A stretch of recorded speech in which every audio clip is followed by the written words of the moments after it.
Hello friends, इस video में हम क्वेश्चन नंबर 10th ए को देखेंगे कैसे सॉल्व करते हैं। अब मैं जर्नल एंट्रियां नहीं लिखूंगा, बोलेंगे ज़रूर लेकिन लिखेंगे नहीं। और ये आपके लिए है कि आप जब घर पे क्वेश्चन अटेम्प्ट करें तो आपको कैसे करना है। आपको कहता है प्रीतम और नरेश ये दो पार्टनर थे और 30 सितंबर को they have decided to dissolve the firm, और आज के दिन की आपको बैलेंस शीट गिवन है। That means you are given the balance sheet on the date of dissolution। ये हमेशा से ही आपको गिवन होगी कि 30 सितंबर जिस दिन आप दुकान बंद कर रहे हो उस दिन की बैलेंस शीट गिवन है। सबसे पहला स्टेप क्या होता है दोस्तों, रिजर्व्स वगैरह को देखना। क्या आपकी बैलेंस शीट में कोई रिजर्व्स है, कोई एक्यूमुलेटेड प्रॉफिट लॉसेज है? नहीं। गुडविल है बेशक से, लेकिन बताया था इस चैप्टर में goodwill will be treated like any other assets. Goodwill को एक्यूमुलेटेड प्रॉफिट या लॉस के रूप में यूज नहीं करेंगे। जैसे आप स्टॉक की, डेटर की, बिल्डिंग की ट्रीटमेंट करते हो, वैसे ही इस चैप्टर में गुडविल की भी ट्रीटमेंट होगी, क्योंकि जब आप अपना बिजनेस पूरा बेच रहे हो तो देयर आर चांसेस कि आपकी गुडविल भी बिक जाए। तो दोस्तों सबसे पहला काम, transfer all assets to realisation. Entry बनती है realisation account debit to all assets. तो दोस्तों रियलाइजेशन के डेबिट में आ जाओ, एक एक करके सारी एसेट्स लिख देते हैं। तो सबसे पहले नंबर पे आपको मिला stock 21,500। Then you have bills receivable amounting to 8,800। Then we have debtor, याद है ना दोस्तों, डेटर का पूरा अमाउंट लिखना है प्रोविजन लेस करने से पहले 45। चाहो तो प्रोविजन को हाथ के हाथ क्रेडिट में लिखते आओ, क्योंकि फिर बाद में देयर आर चांसेस कि हम वो भूल जाएं प्रोविजन। तो प्रोविजन को हाथ के हाथ क्रेडिट में लिख दिया करो। Then we have furniture amounting to ₹3,000। Then we have plant and machinery amounting to 23,000. Then we have goodwill worth ₹20,000. And then we have prepaid insurance। भाई प्रीपेड इंश्योरेंस होती तो हमारी एसेट्स ही है ना। I believe that is ₹300। तो इस हिसाब से बेटा हमें बैलेंस शीट में जो जो एसेट्स गिवन थी हमने वो सारी की सारी एसेट्स को ट्रांसफर कर लिया। नेक्स्ट स्टेप होता है सारी लायबिलिटीज का ट्रांसफर। अब लायबिलिटीज में आए, सबसे पहले हमें कैपिटल के बैलेंस गिवन है, वो होती नहीं। लोन गिवन है नरेश का और मिसिस प्रीतम का। अब याद रखना दोस्तों, पार्टनर का लोन ट्रांसफर नहीं करना। हमारा पार्टनर मिस्टर प्रीतम है, बट लोन मिसिस प्रीतम का गिवन है। तो भाई मिसिस प्रीतम हमारे लिए पार्टनर थोड़ी है। बेशक वो हमारे पार्टनर की वाइफ है, लेकिन हमारे लिए तो शी इज आउटसाइडर। तो सिर्फ पार्टनर का लोन ट्रांसफर नहीं करना, बाकी उसके किसी भी रिश्तेदार का लोन हो will be treated as outsider. तो by Mrs Pritam's loan account which is 10,000। Then we have creditors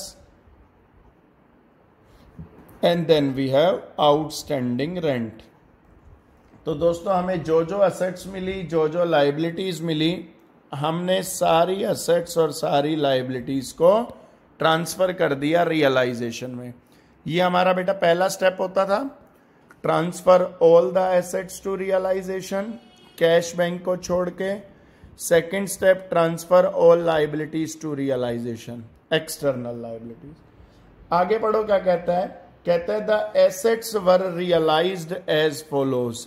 assets were realised as follows, इसका मतलब एसेट्स इतने इतने की बिक गई। अब दोस्तों एसेट्स बेचोगे तो जर्नल एंट्री क्या करोगे, bank account debit to realisation. तो रियलाइजेशन के क्रेडिट में बाय बैंक नाम से एक हेडिंग बनाओ, एसेट्स रियलाइज्ड। कौन कौन कितने कितने का बिका दोस्तों, स्टॉक 20,000, बिल्स रिसीवेबल 3,800, फर्नीचर इसकी भी वैल्यू गिवन है, प्लांट एंड मशीनरी की भी वैल्यू गिवन है। सन्ड्री डेटर कह रहा है less than 10% less than book value. तो सारी एसेट्स आपको बता रखी हैं कौन सी एसेट्स कितने कितने में बिक रही है। दोस्तों फर्नीचर बिका था आपका 5100 में, प्लांट एंड मशीनरी बिकी है आपकी 35,000 में, डेटर आपके बिके हैं 10% less than book value, book value से 10% लेस। 45,000 का 10% 4,500 कम करोगे तो इफेक्टिवली 40,500 में। अब यहां पे एक बच्चे के मन में क्वेश्चन आता है, क्या आता है वो, सर स्टॉक था बिक गया, बीआर था बिक गए, डेटर था बता दिया कितने पैसे मिले, फर्नीचर था बिक गया, मशीन थी बिक गई, लेकिन सर गुडविल और प्रीपेड के बारे में तो इंफॉर्मेशन ही नहीं है। तो दोस्तों इंफॉर्मेशन ना होने की सूरत में असेट्स को हम ये मान के चलेंगे कि ये नहीं बिकी या 0 रुपए में बिकी या फेंक दी, कैसा भी कर सकते हो, तो इनकी बेचने की कोई एंट्री नहीं होगी, बस इनको डालो और भूल जाओ। इफेक्ट क्या पड़ेगा, गुडविल के डेबिट में 20,000 है, बिकी है नहीं तो क्रेडिट में कुछ आएगा नहीं, तो it will automatically become a loss for us, कि डेबिट साइड बढ़ जाएगी तो वो अपने आप ही लॉस को रिप्रेजेंट कर देगा। इसी तरीके से प्रीपेड इंश्योरेंस 300 का था, उससे कुछ पैसा रिकवर हुआ नहीं, वापस कुछ मिले नहीं, तो बड़ी सीधी सी बात है, हमारी असेट्स थी, हमने किसी को एडवांस में दे रखे थे, अब बिजनेस बंद हो रहा है तो सर्विस तो यूज करेंगे नहीं और पैसे वापस मिले नहीं, तो वो हमारे लिए लॉस हो गया। तो डेबिट में ट्रांसफर कर दो, उसके बाद भूल जाओ, सेल नहीं हुई कोई बात नहीं, अपने आप ही ये प्रॉफिट या लॉस जैसा भी केस होगा वो बन जाएगा। तो इनको टोटल कर लेते हैं दोस्तों, हमारी सारी एसेट्स कितने में बिकी, 23, 28, 68, 73, 103, 1,04,400 में, 1,04,400 एंट्री बनाई बैंक टू रियलाइजेशन, तो बाय बैंक के सामने अमाउंट लिख दिया, ये इनर कॉलम में कैलकुलेशन बता दी कि भाई ये कहां से आए, 1 2 3 4 5, ये 5 असेट्स बेच के इतने इतने पैसे आए हैं। क्लियर है दोस्तों इतनी बात। चलिए आगे कहता है creditors were allowed a discount of, creditor allowed a discount of 5%, creditor ने हमें 5% डिस्काउंट अलाउ कर दिया। दोस्तों हमारे क्रेडिटर 36,000 के थे, पेमेंट करोगे एंट्री बनाओगे रियलाइजेशन टू बैंक, क्रेडिटर 36,000 के थे, 5% का डिस्काउंट 1,800 का डिस्काउंट हो जाएगा, बाकी पेमेंट आपको करनी पड़ेगी। प्रीतम एग्रीड टू पे हिज वाइफ्स लोन, ये नई चीज है, जरा ध्यान से देखें। प्रीतम की वाइफ का लोन हमारे लिए लायबिलिटी थी, हमारा मतलब फर्म के लिए, लेकिन प्रीतम कह रहा है मैं अपनी वाइफ का लोन पे कर दूंगा, तो हमारे लिए बड़ी सीधी सी क्या बात हुई, लायबिलिटी जो हमारी लायबिलिटी थी taken over by partner, partner ने टेक ओवर कर ली। बेटा किसी भी लायबिलिटी की पेमेंट करते थे 11th क्लास से सीखते आए हैं, पेमेंट करोगे तो एंट्री होती थी लायबिलिटी टू कैश, क्योंकि लायबिलिटी का क्रेडिट बैलेंस था, पेमेंट करोगे तो डेबिट हो जाएगा, पैसे जाएंगे तो टू कैश। लेकिन इस चैप्टर में हमने सीखा all liabilities will be replaced by realisation, तो entry would have become realisation to cash. लेकिन ध्यान से देखें तो हम प्रीतम की वाइफ को तो पैसे दे ही नहीं रहे, ये तो कौन टेक ओवर कर रहा है, प्रीतम, यानी प्रीतम कह रहा है मैं अपने आप अपनी मिसेस को पैसे दे दूंगा। ठीक है भाई वो दे देगा, मुझे तो नहीं देने पड़ेंगे, लेकिन बदले में प्रीतम हमसे तो मांगेगा ना, दुकान से तो मांगेगा, तो दुकान ने प्रीतम को देने हैं अब इंस्टेड ऑफ हिज वाइफ, अब दुकान की रिस्पॉन्सिबिलिटी उसकी वाइफ की प्रति ना होके टुवर्ड्स प्रीतम हो गई, तो इससे प्रीतम की कैपिटल बढ़ गई, तो एंट्री बन जाएगी दोस्तों realisation account debit to Pritam's capital account. तो ये एंट्री आप नोट कर सकते हैं, liability taken over by partner. अगर कोई पार्टनर हमारी लायबिलिटी टेक ओवर कर जाता है तो एंट्री बनेगी realisation to partners' capital. Common sense से हम खुद पे करते, एंट्री बनाते रियलाइजेशन टू बैंक। अब हमने खुद तो पे करी नहीं, तो टू बैंक हटा दिया, जिसने पे करी है उसका नाम लगा दिया, तो एंट्री बन गई realisation account debit to Pritam's capital account 10,000। ये उसकी वाइफ का लोन था जो वो खुद पे कर रहा है।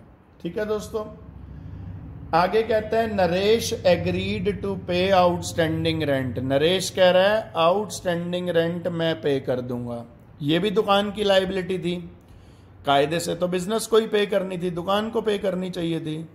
दुकान पे करती तो एंट्री बनाती रियलाइजेशन टू बैंक, लेकिन दुकान ने तो पे नहीं करा। कौन पे कर रहा है? नरेश। तो हमें इसके बदले के पैसे तो नरेश को देने पड़ेंगे, नहीं देने पड़ेंगे? बिल्कुल देने पड़ेंगे। तो एंट्री बन जाएगी realisation account debit to Naresh capital account, यानी liability taken over by partner. Clear है? Assets taken over by partner की आपको मालूम है, पार्टनर्स कैपिटल टू रियलाइजेशन, कि भाई दुकान की चीज ले जा रहा है, असेट्स ले जा रहा है, तो दुकान उसकी कैपिटल में से काट लेती थी। अब लाइबिलिटी पे कर रहा है तो दुकान के बदले की रिस्पॉन्सिबिलिटीज वो अपनी जेब से पे कर रहा है, तो दुकान उसको पैसे देगी तो उसकी कैपिटल विल इंक्रीज। आगे कहते हैं रियलाइजेशन का खर्चा हुआ 800। एक्सपेंसेस को लेके आप एंट्री करते हो रियलाइजेशन टू बैंक, एक्सपेंसेस के 800 रुपीज। क्लियर है दोस्तों? जितनी बुक में इंफॉर्मेशन थी सारी हमने एड्रेस कर ली। अब एक चीज चेक करा करो, ध्यान से देखो, कोई एक्सटर्नल लायबिलिटी ऐसी ना बच जाए जिसकी पेमेंट ना हुई हो। आउटस्टैंडिंग रेंट हो गई, चाहे हम करें चाहे पार्टनर करे, हिसाब तो क्लियर हो गया ना। क्रेडिटर हो गई, मिसेस प्रीतम का लोन हो गई पेमेंट, चाहे कोई मर्जी करे पेमेंट तो हो गई ना। प्रोविजन फॉर डाउटफुल डेब्ट्स, क्या ये पैसे हमने किसी को देने होते हैं, किसी थर्ड पार्टी की जेब में डालने होते हैं? नहीं, तो इनको छोड़ दो।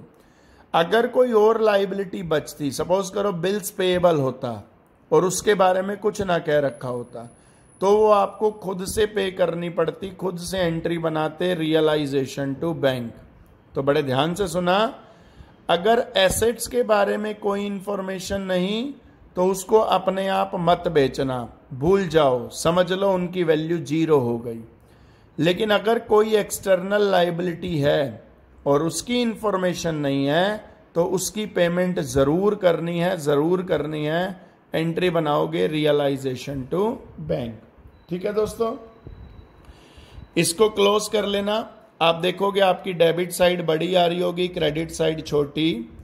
आपका लॉस आ रहा होगा बच्चों 14,700 का। इस लॉस को ट्रांसफर कर देना पार्टनर में, और पार्टनर के नाम है प्रीतम्स कैपिटल अकाउंट और नरेश कैपिटल अकाउंट। रेशो इन्होंने लास्ट लाइन में बता रखा है, कैपिटल का रेशो था, दैट मीन्स 2:1। तो 2:1 के रेशो में इसे बांटोगे 1227, तो 9800 और 4900 रेस्पेक्टिवली लॉस शेयर हो गई। तो ये तो थी बेटा बात हमारे रियलाइजेशन की। दूसरे नंबर पे आता है partners loan account. Partners loan account हमें बैलेंस शीट में गिवन हुआ था कि नरेश का लोन था 14,000 का। इसके बारे में तो कुछ कहे या ना कहे लाइबिलिटी की पेमेंट करनी ही करनी है, तो Naresh loan account debit to bank account. Clear है दोस्तों? ये हमारे 2 अकाउंट कंप्लीट हुए, रियलाइजेशन और लोन अकाउंट। अगले नंबर पे आता है बेटा पार्टनर्स कैपिटल अकाउंट। शुरुआत कहां से करोगे? बैलेंस से। अब कैपिटल का बैलेंस दोस्तों कितना था? 40,000 और 20,000। इतना करके सिर्फ स्टेप टू स्टेप एनालाइज करना है, अपने आप काम हो गया। पहला स्टेप क्या किया था? सारी एसेट्स का ट्रांसफर, उससे कैपिटल पे कोई इफेक्ट नहीं। देन लायबिलिटीज का ट्रांसफर, उसका भी कैपिटल से कोई लेना देना नहीं। देन सेल ऑफ असेट्स, बेची थी, एंट्री बनाई थी बैंक टू रियलाइजेशन, कोई लेना देना नहीं। फिर लायबिलिटी की पेमेंट करी थी क्रेडिटर की, एंट्री बनाई थी रियलाइजेशन टू बैंक, कैपिटल का कोई लेना देना नहीं। फिर ये पार्टनर ने लायबिलिटी टेक ओवर करी थी, एंट्री बनाई थी realisation account debit to partners' capital account. ऐसे ही अगली में बनाई थी realisation to Naresh capital account. अब कैपिटल क्रेडिट हो रही है तो कैपिटल के क्रेडिट साइड में बाय रियलाइजेशन जितने जितने की लायबिलिटी टेक ओवर करी थी, प्रीतम ने 10,000 की और नरेश ने 500 की। तो दोस्तों प्रीतम में 10,000, नरेश के 500। इसके बाद क्या था जी, एक्सपेंसेस की पेमेंट। एंट्री बनाई थी रियलाइजेशन टू बैंक, कोई लेना देना नहीं पार्टनर का। फिर लॉस आया, लॉस की एंट्री बनाई partners' capital account debit to realisation. तो पार्टनर्स कैपिटल के डेबिट में आ गया टू रियलाइजेशन 9800 और 4900। इसको बेटा क्लोज कर लेना, यहां से कैपिटल के बैलेंस पता चल जाएंगे और जितना भी बैलेंस हो पे कराना। इसका निकलेगा 40,200 और नरेश के आएंगे बेटा 15,600। ये आप कैलकुलेट करके देख लेना। तो जितनी जितनी कैपिटल थी पेमेंट कर दी। Now the last step is bank account. अब सिर्फ ये फोकस करो हमारे पास कितने पैसे थे। बैलेंस शीट में जाके देखा तो बैंक बैलेंस वाज 400। अब जरा ये सोचो कहाँ कहाँ से पैसे आए हैं, कहाँ कहाँ से पैसे गए हैं। पैसा एक ही जगह से आया था जब तुमने एसेट्स बेची थी। एसेट्स बेची थी तो दोस्तों एंट्री क्या बनाई थी, bank account debit to realisation. तो बैंक के डेबिट में टू रियलाइजेशन 1,04,400। गए कहाँ थे, जब लायबिलिटी की पेमेंट करी थी। एक क्रेडिटर की पेमेंट में पैसा गया था, एक एक्सपेंसेस में। ये दोनों तो पार्टनर ने पे करे हैं, दुकान ने तो पे नहीं करे, तो दुकान की जेब से ये पैसे तो गए नहीं, सिर्फ क्रेडिटर वाले गए और एक्सपेंसेस वाले। एंट्री बनाई रियलाइजेशन टू बैंक, तो बैंक के क्रेडिट में बाय रियलाइजेशन क्रेडिटर के नाम का 34,000 था, बाय रियलाइजेशन एक्सपेंसेस के नाम का 800 था।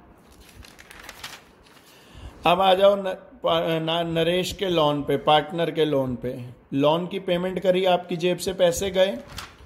एंट्री बनाई Naresh loan account debit to bank 14,000। फिर कैपिटल की पेमेंट करी, जेब से पैसे गए, तो by Pritam's capital by Naresh capital 40,200 और 15,600। इसको टोटल करके देख लेना बेटा, आपकी दोनों साइड का बैलेंस शीट बैंक अकाउंट के दोनों साइड का आपका टोटल सेम आ जाएगा। क्लियर है। तो बैंक अकाउंट में तो सिर्फ यही देखना है कहां कहां से पैसे आए। मोटा मोटा सोर्स एक ही होता है, वो होता है एसेट्स बेच के। और क्रेडिट में देखना है कहां कहां पैसे गए। इसमें आपकी लायबिलिटीज की पेमेंट होगी, कोई लोन है तो उसकी पेमेंट होगी, या फिर कैपिटल की पेमेंट होगी। और कोई बड़ी बात इसमें है नहीं। ठीक है दोस्तों, तो एक बार आप अपना क्वेश्चन क्रॉस चेक कर लीजिएगा, जहां पे भी आपकी गलती है वो समझ लीजिए, ठीक कर लीजिएगा। और स्टिल कोई प्रॉब्लम आती है तो definitely we will discuss that in the class. ठीक है दोस्तों, ये आपका कैपिटल और बैंक अकाउंट है। Thank you.